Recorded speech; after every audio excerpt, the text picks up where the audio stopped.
தூத்துக்குடி துப்பாக்கிச்சூடு வழக்கில் இடைக்கால தடை தொடரும் என்று உச்சநீதிமன்றம் அதிரடி உத்தரவு ஒன்றை பிறப்பித்திருக்கிறது. முக்கிய செய்தியாக நாம் பார்த்து கொண்டிருக்கிறோம். விவரங்களை வழங்க இணைகிறார் செய்தியாளர் வெங்கடேசன். வணக்கம் வெங்கடேசன். இந்த வழக்கில் உச்சநீதிமன்றம் பிறப்பித்த அதிரடி உத்தரவில் என்னென்ன விஷயங்கள் குறிப்பிட்டிருக்காங்க, விவரங்களை பதிவு பண்ணுங்க.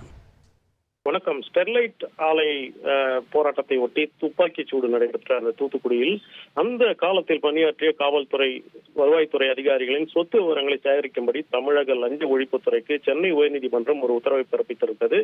இதற்கு எதிராக பாதிக்கப்பட்ட அதிகாரிகள் தாக்கல் செய்த மனுவை விசாரித்த உச்சநீதிமன்றம் ஏற்கனவே அந்த உத்தரவுக்கு ஒரு இடைக்கால தடையை விதித்தது. அந்த தடை தொடரும் என்ற ஒரு அதிரடி உத்தரவை தற்போது உச்சநீதிமன்றம் பிறப்பித்துள்ளது. மேலும் தூத்துக்குடி துப்பாக்கிச்சூடு சம்பவம் தொடர்பாக தாமாக முன்வந்து விசாரணைக்கு எடுத்த வழக்கை தேசிய மனித உரிமை ஆணையம் முடித்து வைத்ததை எதிர்த்த வழக்கை தொடர்ந்து விசாரித்து முடிக்கவும் சென்னை உயர்நீதிமன்றத்திற்கு உச்சநீதிமன்றம் அனுமதி அளித்துள்ளது. நன்றி வெங்கடேசன், உங்களுடைய தகவல்களுக்கு.